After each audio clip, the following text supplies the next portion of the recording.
Hello everyone, I hope all of you are doing good. This is Roshni from Learner Hub, the free learning platform where you get to learn physics, chemistry, maths, biology, everything for free at learnerhub.com.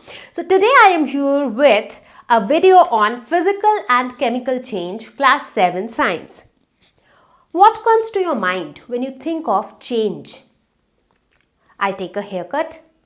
That's a change. Yes, pretty much a change. I take this piece of paper and I keep folding it in this way. What happened? A change, right? The size of the paper changed. The shape of the paper changed. Now I take this paper and I tear it into two pieces. What happens? A change again because the shape and the pattern of the paper changed. What if I burn this paper? It turns into ashes. And what's that? That's a change again. So change is something that we are going to talk about in this entire lesson. In fact, we are going to talk about two major types of changes, that is physical change and chemical change. So first of all, let us try to understand what exactly is change.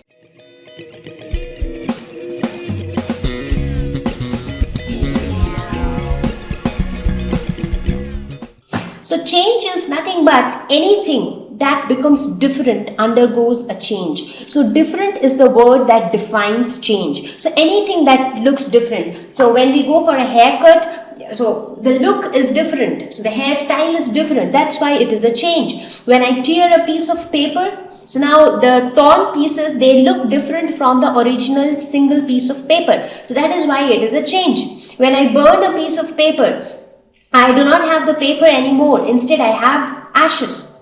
So the ashes are different from the paper. So this is again a change. So anything which becomes different, so that is nothing but a change. Now in our day-to-day life, we encounter a lot of changes around us. We see a lot of things changing. So here in this lesson, we are going to talk about such changes. So these changes can also be understood from the perspective of science. So there is always science involved behind everything. So many things which appeared magical to you, but actually there is some science behind it. So gradually, as you learn more science, you'll get to understand more of the physical phenomenon that happens around you, more of the various scientific things taking place inside our body. So we get to know all about that. So here we will talk about various types of change.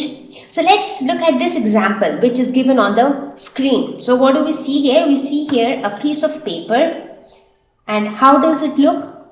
It looks like a rectangular sheet with something written over it, white in color. So that's how its shape, size, appearance, texture is.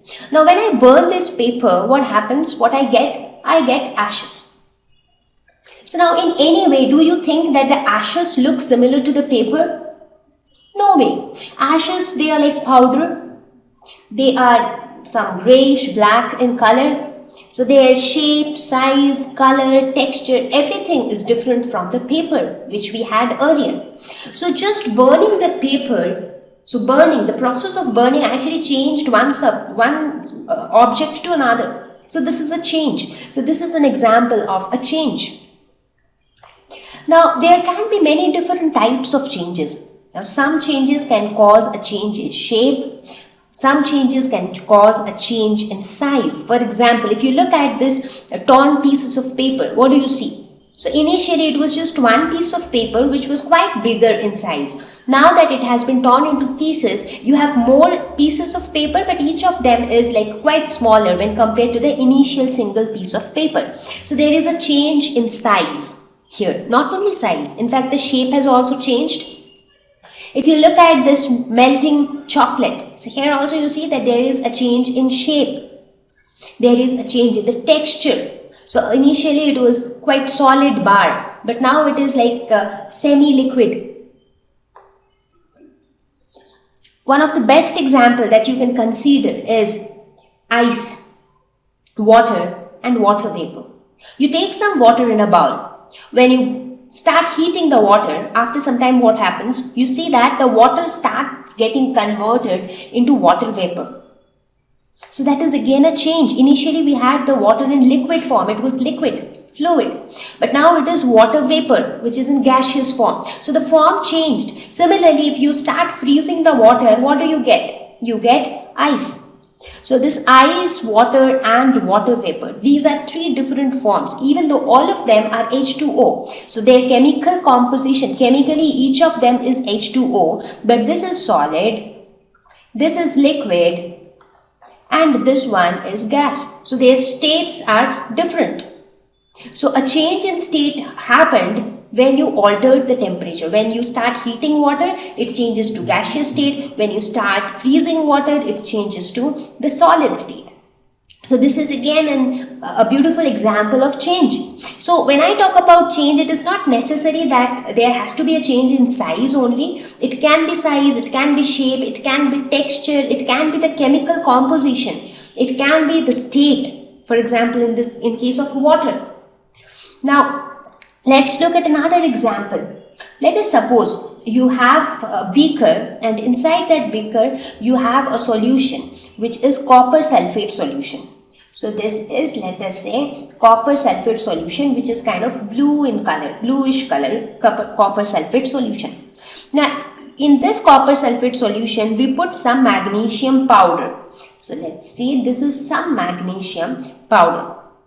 What do you see? What do you notice after some time? You see that after some time, this solution starts fading in color. So the solution gradually turns colorless or white. Do you know why? Because this magnesium starts reacting with the copper sulfate. And when it reacts with copper sulfate, what happens? Magnesium reacts with copper sulfate to form magnesium sulfate and copper.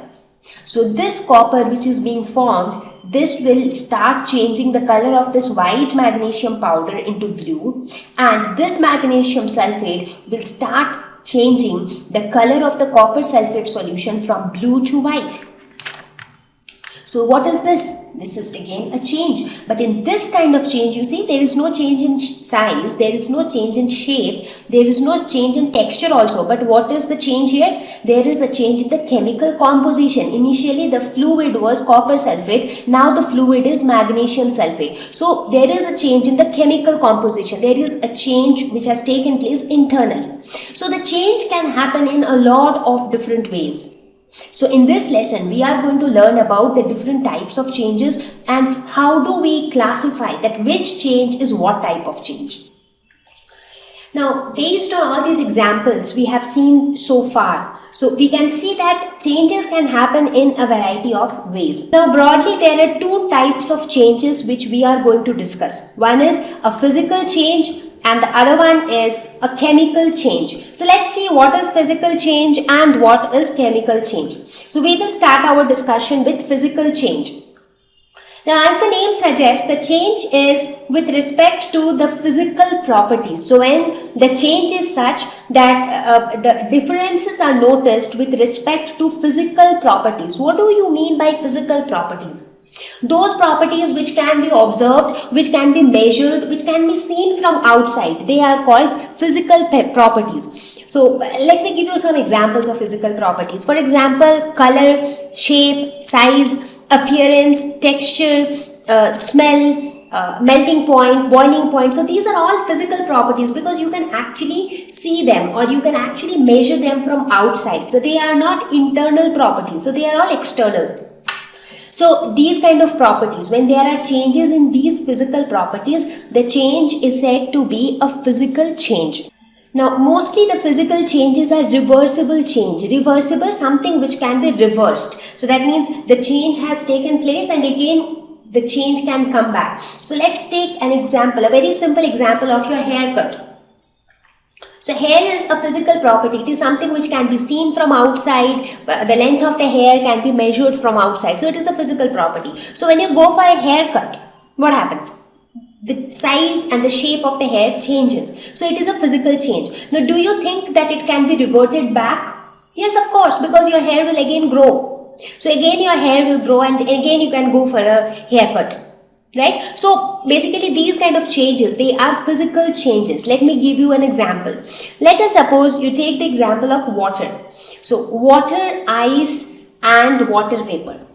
So all of these, if you look at their chemical composition, all of them is nothing but H2O. This is also H2O, this is also H2O, this is also H2O. But there is a change that is happening. Why is that change happening? Due to difference in their physical properties. So if you look at ice is solid. The appearance of the ice is very much different from the appearance of the water, which is liquid. Again, the appearance of the vapor, which is a gas, is a lot different from solid and liquid.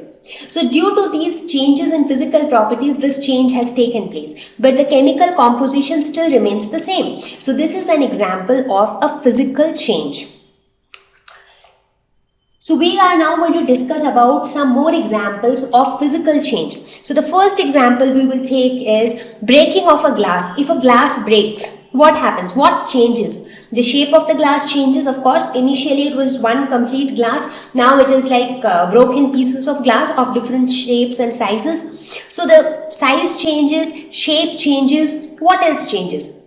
The texture, the appearance also changes. But do you think that because of this change, a new substance is being formed? Chemically, whatever glass was, the same chemical composition remains even after breaking into pieces. So there is no change in the chemical composition. Just the size and shape of the glass alters. So therefore, this is a physical change. Now you might ask that once the glass breaks, I cannot join it to form the same glass. Yes, you can. If you become a little more imaginative, you can actually think how the small pieces of glasses can be used to make a new glass. It can be used. Maybe you cannot do it instantly, but it is not impossible. It is possible. Maybe if you take small pieces of glass, in fact, that is how all the glass objects are being manufactured in the factories, with pieces of glass molded together. So, of course, it is reversible as well. So, this is an example of physical change. Again, if you take example of a paper being cut into pieces, so just think of this newspaper and just think that you have cut this newspaper and torn it into pieces. So what do you think changes in this case? Initially it was just one single rectangular piece of paper. Now it is like multiple pieces, each of different shapes. So the shape has altered, the size has altered, but again the chemical composition of paper is still the same. No new substance, no new chemical substance has formed.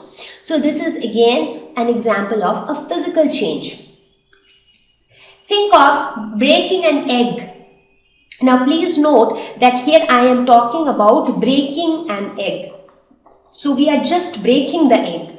So when we break the egg, we are not altering the chemical composition of the egg. So the egg is still remaining the same. There is no change in its composition. It's just that the size changes, the shape changes, the appearance changes.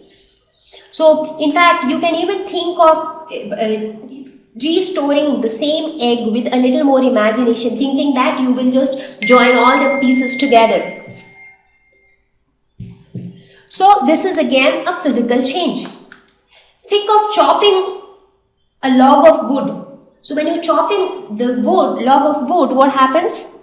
The size changes, of course, because you are actually breaking it. So you see, it is actually coming out in small pieces. So size, shape, appearance, they are changing, but again the composition remains the same. So whether to determine if a change is a physical change or a chemical change, one important trick is that if any new substance with new chemical composition is being formed, that means definitely it is a chemical change. But as long as no new substance is formed, it is always a physical change. And if you observe more carefully, you will see that all physical changes are mostly reversible. So you can actually revert them to get back to the original substance in some or the other way.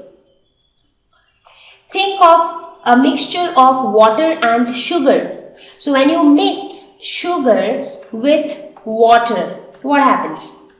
So you get a sugar solution because sugar is highly soluble in water. So it easily dissolves in water. So you get a solution. But do you think that chemically a new substance is being formed? Now initially also it was sugar, it was water. So chemically it was H2O. And chemically what was sugar? Maybe let's say it is C6H12O6 or whatever. Now, even after you mix both of them, they do not react with each other to form a new substance. It is just a mixture of the two substances, but they are chemically still the same. So, no new chemical substance is being formed. And moreover, if you want, you can separate it as well. Sugar and water, even though they dissolve with each other, but there are so many processes by which you can also separate them. Not only sugar solution, if you think of a solution like salt and water, if you mix salt with water, then also you will get a salt solution, that is NaCl, when mixed with water. So there also they do not really react with each other. If you start boiling the salt water, what happens? The water will evaporate and you will be left over with the salt. So you can actually separate water and salt. So it is again a reversible process. So this is again a physical change. So when you mix these kind of substances which mix together to form a solution, but actually chemically they are still remaining the same. They are not forming a new chemical substance. And moreover, they are also reversible changes. So this is also a physical change. So now that we have discussed about physical change, let us look at chemical change. So chemical change, the name itself suggests, so here we will see some changes in the chemical composition of the substance. So here substances undergo change in their chemical composition. So not only the appearance will change, whether the appearance changes or not, but there will be some change in the chemical composition. So a new substance, a new chemical substance will be formed, and mostly these type of changes are mostly irreversible. So you cannot actually reverse it back to the original substance. So let us look at this example, the rusting of iron. Do you know what is rusting of iron? Now just check this out, or maybe you can try it out sometime if you have some old iron objects. So you will see that if the iron objects which are made up of iron, if they are left open in air and in water, so if they are allowed to remain in presence of air and water, a red colored layer forms over the iron. So here you can see this red colored things which you see over iron, that is nothing but rust. Now once the iron gets rusted, in that case you cannot get back the same iron. So the process is like irreversible. And what is this rust? This rust is a new substance, which is a new chemical substance which is formed, which is an oxide of iron. So a reaction happens between iron, water and oxygen, and as a result a new chemical substance called iron oxide is formed, and which is nothing but rust. So that new chemical substance appears in the form of this reddish coating over iron. So this is an example of a chemical change. So here it is not only the appearance which has changed, it is also the chemical composition which has changed. So we will look at examples of chemical changes. So the first example is cooking an egg. Now do remember that breaking an egg was a physical change, because only the shape and size was being altered, the chemical composition was same. But when you cook the same egg, so when you break the egg first, so which is a physical change, and then you put it on a pan and you cook it, you prepare an omelette out of it. In that case, what happens? The chemical composition also changes. So it is not only the appearance which has changed when the omelette was formed, but also the liquid egg white. So this liquid egg white, it was initially, this was liquid, right? And now this liquid egg white has become solid when it has been cooked. So that is one thing which has changed. Also during cooking, the protein molecules which are present inside the egg, they also undergo a lot of changes in their structure, and as a result the chemical composition also changes. Therefore the type of protein which is present in an omelette or a cooked egg is quite different than the type of protein which is present in a raw egg. So basically when we cook it, the chemical composition gets altered due to heating. So therefore cooking an egg is a chemical change. Think of rotten vegetables. So when you leave an apple or an orange or a bread outside for a long period of time, what happens? It tends to become spoiled. Right? So if you look at a slice of potato, in fact you can try this out at your home. You cut a slice of potato and you leave it outside for a couple of minutes, maybe 5 to 10 minutes, and you will be able to see a black colored layer on the potato. So what is that black colored layer? In fact, when you keep an apple for a large number of days outside, you see that it becomes rotten like this. If you look at an orange, you'll see that some greenish layer appear on it gradually. So what is happening in this case? Now, do you think that the rotten orange can become alright again?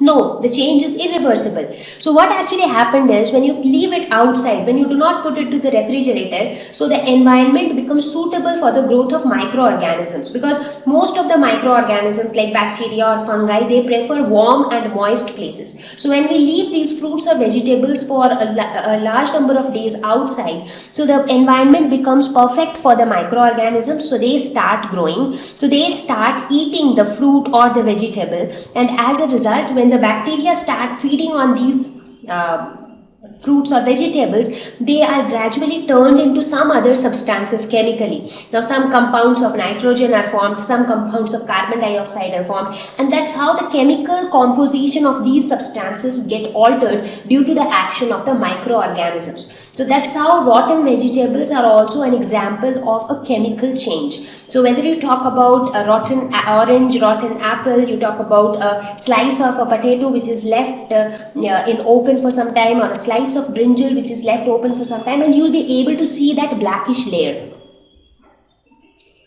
Let's take another example of baking a cake. Have you ever baked a cake? Even if not, you would have definitely eaten a cake, right? Now, if you ever look at the process of preparing cake, you will see that a dough is prepared using all the ingredients, and then it is baked in an oven. So when heated, what happens? A baking powder is again one of the ingredients. So when it is heated, it causes the baking powder to produce tiny bubbles of carbon dioxide gas, which makes the cake fluffy. So if you get a chance, do see the process of baking a cake. So inside the oven, you can actually see the entire dough rising up. It is becoming fluffier. So why does that happen? That happens due to the chemical reaction, due to the action of baking powder, which makes carbon dioxide release. So due to the release of carbon dioxide, the tiny bubbles are formed and the cake becomes fluffy. Also, due to the heat, the protein structure in the ingredients also undergo a change. Now, since there is a change at the chemical composition level, therefore it is considered as a chemical change. So children, I hope you found the video useful. If you have a feedback to share, do let us know in the comment section. Feel free to join our Telegram group. The link is given in the description. So I will meet you all very soon with a new video with a new topic. Till then, take care. Bye-bye.